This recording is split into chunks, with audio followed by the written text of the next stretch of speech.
اللہ کا حکم کیا ہے؟ رواج کو نہیں، شریعت کو دیکھنا ہے، فیشن کو نہیں، سنت کو دیکھنا ہے، اللہ کے حکم کو دیکھنا ہے، حضور صلی اللہ علیہ وسلم کے طریقے کو دیکھنا ہے۔ ایک بچہ کھانا کھانے بیٹھا، آپ صلی اللہ علیہ وسلم کے ساتھ، آپ نے فرمایا کہ بیٹا بسم اللہ پڑھ کے کھانا کھاؤ، دائیں ہاتھ سے کھانا کھاؤ، اپنے سامنے سے کھانا کھاؤ۔ اس کو کیا سکھایا ہے؟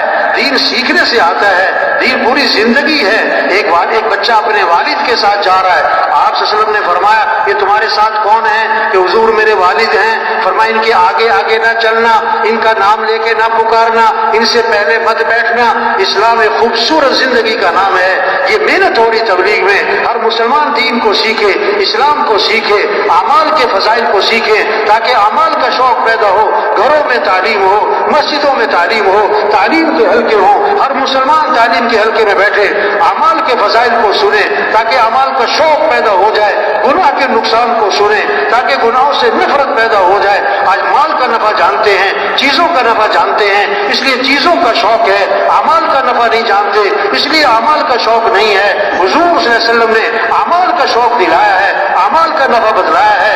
تبلیغ میں یہ محنت ہو رہی، کیسے یہ بات دلوں میں اتر جائے کہ زندگی مال سے نہیں بنتی، زندگی اعمال سے بنتی ہے۔ کامیابی کا تعلق مال سے نہیں ہے، کامیابی کا تعلق اعمال سے ہے۔ اللہ کی جو مدد ہے مال والوں کے ساتھ نہیں ہے، اللہ کی مدد اعمال والوں کے ساتھ ہے۔ اللہ نے مال سب کو نہیں دیا، اعمال سب کو دیے ہیں۔ ہر آدمی مال والا نہیں بن سکتا، ہر آدمی اعمال والا بن سکتا ہے۔ سرمایہ وہ نہیں ہے جو موت پر چھوٹ جائے، سرمایہ وہ ہے جو موت پر ساتھ جائے۔ مال ساتھ نہیں جائے گا، اعمال ساتھ جائیں گے۔ سرمایہ مال نہیں ہے، سرمایہ اعمال ہے۔ سرمایہ دار مال والا نہیں ہے، سرمایہ دار اعمال والا ہے۔ سرمایہ دار اعمال والا ہے، یہ جس کے پاس اعمال نہیں ہے۔ یہ فقیر کون ہے؟ جس کے پاس مال نہیں؟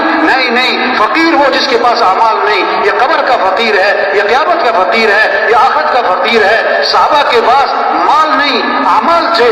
صحابہ میں مال کا نہیں، اعمال کا شوق تھا۔ ہر صحابی مالدار نہیں، دیندار بننا چاہتا، عمل والا بننا چاہتا۔ صحابہ کی جو دوڑ لگی ہوئی تھی مال میں آگے بڑھنے کی نہیں تھی، اعمال میں آگے بڑھنے کی تھی۔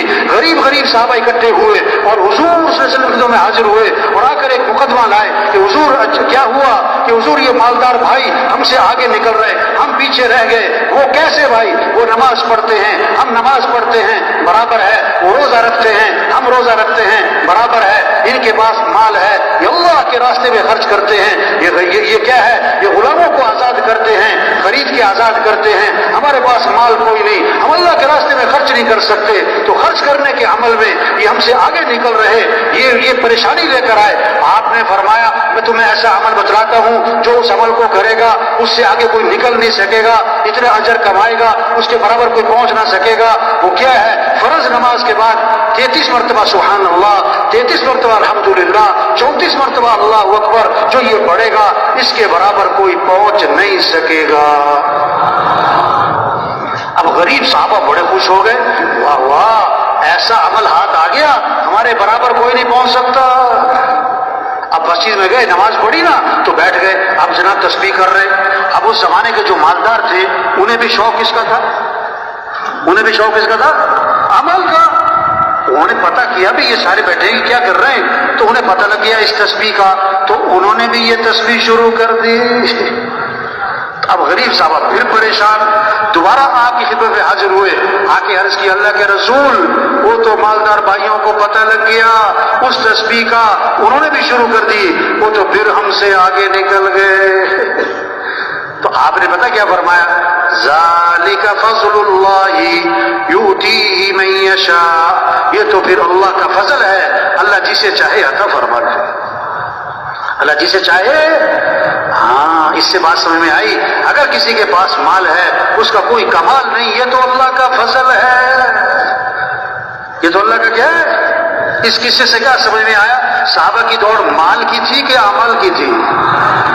مالدار بننا چاہتے تھے کہ دیندار بننا چاہتے تھے؟ بس یہ محنت ہو رہی، سب میں اعمال کا شوق آ جائے۔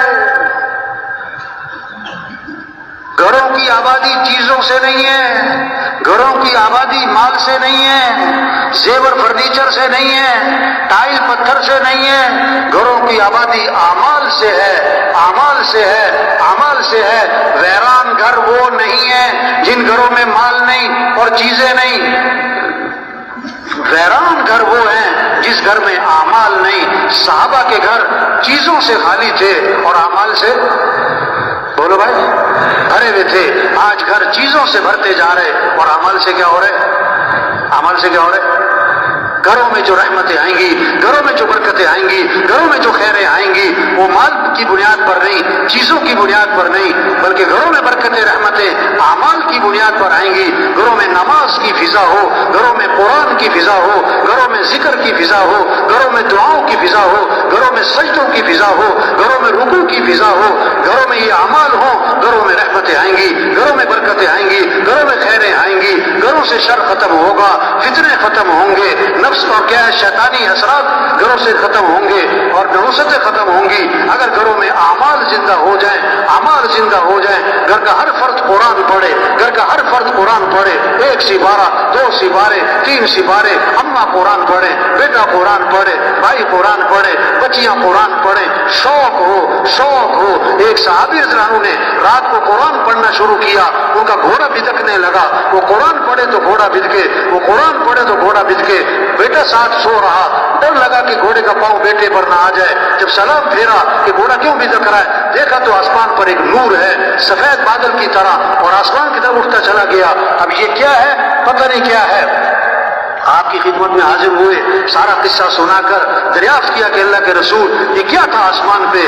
آپ نے فرمایا یہ آسمان سے فرشتے اترے تھے تمہارا